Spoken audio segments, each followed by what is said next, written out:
ಸಭೆಯಲ್ಲಿ ಖರ್ಗೆ ಅವರಿಗೆ ಸೋಫಾ ಕೊಡದೆ ಮಿಡಲ್ ಫ್ರೇಮ್ ಕೊಡದೆ ಪಕ್ಕದಲ್ಲಿ ಚೇರಲ್ಲಿ ಕೂರಿಸಿದ್ದಾರೆ. ದಲಿತರಿಗೆ ಅನ್ಯಾಯ ಆಗಿದೆ ಅಂತ. ದಲಿತರಿಗೆ ಅನ್ಯಾಯ ಮಾಡ್ತಾ ಇರ್ತಕ್ಕಂಥವ್ರು ಕಾಂಗ್ರೆಸ್ ಪಕ್ಷದವರು. ಮೊನ್ನೆ ರಾಹುಲ್ ಗಾಂಧಿನೂ ನೋಡಿದ್ರಿ, ಅಂದರೆ ಬಾಬಾ ಸಾಹೇಬ್ ಅಂಬೇಡ್ಕರ್ ಬಗ್ಗೆ ಅವ್ರು ಏನು ಕಳಕಳಿ ಇಟ್ಕೊಂಡಿದ್ದಾರೆ, ಗಾಂಧೀಜಿ ಬಗ್ಗೆ ಏನು ಕಳಕಳಿ ಇಟ್ಕೊಂಡಿದ್ದಾರೆ, ಎಲ್ಲವೂ ಕೂಡ ಬಹಿರಂಗ ಆಗಿದೆ. ಇವತ್ತು ದಲಿತರ ಪರವಾಗಿ ಯೋಜನೆಗಳನ್ನು ನೀಡ್ತಾ ಇರ್ತಕ್ಕಂಥವ್ರು ಪ್ರಧಾನಮಂತ್ರಿ ನರೇಂದ್ರ ಮೋದಿಜಿಯವರು, ಭಾರತೀಯ ಜನತಾ ಪಾರ್ಟಿ, ಕಾಂಗ್ರೆಸ್ನವರಲ್ಲ. ಥ್ಯಾಂಕ್ ಯು, ಥ್ಯಾಂಕ್ ಯು, ಧನ್ಯವಾದ.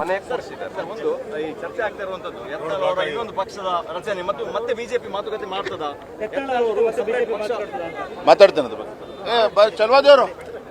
ಸರಿ, ರಾಷ್ಟ್ರ ಮಟ್ಟದಲ್ಲಿ ಚರ್ಚೆ ಆಗ್ತಾ ಇರೋದು ಗುಜರಾತ್ ಅಧಿವೇಶನದ ಸಭೆಯಲ್ಲಿ ಖರ್ಗೆ ಅವರಿಗೆ ಸೋಫಾ ಕೊಡದೆ ಮಿಡಲ್ ಫ್ರೇಮ್ ಕೊಡದೆ ಪಕ್ಕದಲ್ಲಿ ಚೇರಲ್ಲಿ ಕೂರಿಸಿದ್ದಾರೆ. ದಲಿತರಿಗೆ ಅನ್ಯಾಯ ಆಗಿದೆ ಅಂತ. ದಲಿತರಿಗೆ ಅನ್ಯಾಯ ಮಾಡ್ತಾ ಇರ್ತಕ್ಕಂಥವ್ರು ಕಾಂಗ್ರೆಸ್ ಪಕ್ಷದವರು. ಮೊನ್ನೆ ರಾಹುಲ್ ಗಾಂಧಿನೂ ನೋಡಿದ್ರಿ, ಅಂದರೆ ಬಾಬಾ ಸಾಹೇಬ್ ಅಂಬೇಡ್ಕರ್ ಬಗ್ಗೆ ಅವ್ರು ಏನು ಕಳಕಳಿ ಇಟ್ಕೊಂಡಿದ್ದಾರೆ, ಗಾಂಧೀಜಿ ಬಗ್ಗೆ ಏನು ಕಳಕಳಿ ಇಟ್ಕೊಂಡಿದ್ದಾರೆ, ಎಲ್ಲವೂ ಕೂಡ ಬಹಿರಂಗ ಆಗಿದೆ. ಇವತ್ತು ದಲಿತರ ಪರವಾಗಿ ಯೋಜನೆಗಳನ್ನು ನೀಡ್ತಾ ಇರ್ತಕ್ಕಂಥವ್ರು ಪ್ರಧಾನಮಂತ್ರಿ ನರೇಂದ್ರ ಮೋದಿಜಿಯವರು, ಭಾರತೀಯ ಜನತಾ ಪಾರ್ಟಿ, ಕಾಂಗ್ರೆಸ್ನವರಲ್ಲ. ಥ್ಯಾಂಕ್ ಯು, ಥ್ಯಾಂಕ್ ಯು, ಧನ್ಯವಾದ. ಒಂದು ಈ ಚರ್ಚೆ ಆಗ್ತಾ ಇರುವಂತದ್ದು ಇನ್ನೊಂದು ಪಕ್ಷದ ರಚನೆ ಮತ್ತು ಮತ್ತೆ ಬಿಜೆಪಿ ಮಾತುಕತೆ ಮಾಡ್ತದ ಮಾತಾಡ್ತೇನೆ ಅದು ಚಲವಾದೇವರು.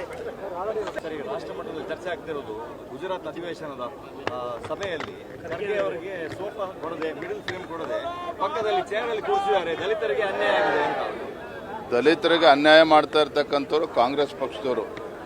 ಮೊನ್ನೆ ರಾಹುಲ್ ಗಾಂಧಿನೂ ನೋಡಿದ್ರಿ, ಅಂದರೆ ಬಾಬಾ ಸಾಹೇಬ್ ಅಂಬೇಡ್ಕರ್ ಬಗ್ಗೆ ಅವ್ರು ಏನು ಕಳಕಳಿ ಇಟ್ಕೊಂಡಿದ್ದಾರೆ, ಗಾಂಧೀಜಿ ಬಗ್ಗೆ ಏನು ಕಳಕಳಿ ಇಟ್ಕೊಂಡಿದ್ದಾರೆ, ಎಲ್ಲವೂ ಕೂಡ ಬಹಿರಂಗ ಆಗಿದೆ. ಇವತ್ತು ದಲಿತರ ಪರವಾಗಿ ಯೋಜನೆಗಳನ್ನು ನೀಡ್ತಾ ಇರ್ತಕ್ಕಂಥವ್ರು ಪ್ರಧಾನಮಂತ್ರಿ ನರೇಂದ್ರ ಮೋದಿಜಿಯವರು, ಭಾರತೀಯ ಜನತಾ ಪಾರ್ಟಿ, ಕಾಂಗ್ರೆಸ್ನವರಲ್ಲ. ಥ್ಯಾಂಕ್ ಯು, ಥ್ಯಾಂಕ್ ಯು, ಧನ್ಯವಾದ. ಒಂದು ಈ ಚರ್ಚೆ ಆಗ್ತಾ ಇರುವಂತದ್ದು ಇನ್ನೊಂದು ಪಕ್ಷದ ರಚನೆ ಮತ್ತು ಮತ್ತೆ ಬಿಜೆಪಿ ಮಾತುಕತೆ ಮಾಡ್ತದ ಮಾತಾಡ್ತೇನೆ ಅದು ಚಲವಾದ. ಸಭೆಯಲ್ಲಿ ಖರ್ಗೆ ಅವರಿಗೆ ಸೋಫಾ ಕೊಡದೆ ಮಿಡಲ್ ಫ್ರೇಮ್ ಕೊಡದೆ ಪಕ್ಕದಲ್ಲಿ ಚೇರಲ್ಲಿ ಕೂರಿಸಿದ್ದಾರೆ. ದಲಿತರಿಗೆ ಅನ್ಯಾಯ ಆಗಿದೆ ಅಂತ. ದಲಿತರಿಗೆ ಅನ್ಯಾಯ ಮಾಡ್ತಾ ಇರ್ತಕ್ಕಂಥವ್ರು ಕಾಂಗ್ರೆಸ್ ಪಕ್ಷದವರು. ಮೊನ್ನೆ ರಾಹುಲ್ ಗಾಂಧಿನೂ ನೋಡಿದ್ರಿ, ಅಂದರೆ ಬಾಬಾ ಸಾಹೇಬ್ ಅಂಬೇಡ್ಕರ್ ಬಗ್ಗೆ ಅವ್ರು ಏನು ಕಳಕಳಿ ಇಟ್ಕೊಂಡಿದ್ದಾರೆ, ಗಾಂಧೀಜಿ ಬಗ್ಗೆ ಏನು ಕಳಕಳಿ ಇಟ್ಕೊಂಡಿದ್ದಾರೆ, ಎಲ್ಲವೂ ಕೂಡ ಬಹಿರಂಗ ಆಗಿದೆ. ಇವತ್ತು ದಲಿತರ ಪರವಾಗಿ ಯೋಜನೆಗಳನ್ನು ನೀಡ್ತಾ ಇರ್ತಕ್ಕಂಥವ್ರು ಪ್ರಧಾನಮಂತ್ರಿ ನರೇಂದ್ರ ಮೋದಿಜಿಯವರು, ಭಾರತೀಯ ಜನತಾ ಪಾರ್ಟಿ, ಕಾಂಗ್ರೆಸ್ನವರಲ್ಲ. ಥ್ಯಾಂಕ್ ಯು, ಥ್ಯಾಂಕ್ ಯು, ಧನ್ಯವಾದ. ಒಂದು ಈ ಚರ್ಚೆ ಆಗ್ತಾ ಇರುವಂತದ್ದು ಇನ್ನೊಂದು ಪಕ್ಷದ ರಚನೆ ಮತ್ತು ಮತ್ತೆ ಬಿಜೆಪಿ ಮಾತುಕತೆ ಮಾಡ್ತದ ಮಾತಾಡ್ತೇನೆ ಅದು ಚಲವಾದೇವರು. ಸರಿ, ರಾಷ್ಟ್ರ ಮಟ್ಟದಲ್ಲಿ ಚರ್ಚೆ ಆಗ್ತಿರೋದು ಗುಜರಾತ್ ಅಧಿವೇಶನದ ಸಭೆಯಲ್ಲಿ ಖರ್ಗೆ ಅವರಿಗೆ ಸೋಫಾ ಕೊಡದೆ ಮಿಡಲ್ ಫ್ರೇಮ್ ಕೊಡದೆ ಪಕ್ಕದಲ್ಲಿ ಚೇರಲ್ಲಿ ಕೂರಿಸಿದ್ದಾರೆ. ದಲಿತರಿಗೆ ಅನ್ಯಾಯ ಆಗಿದೆ ಅಂತ.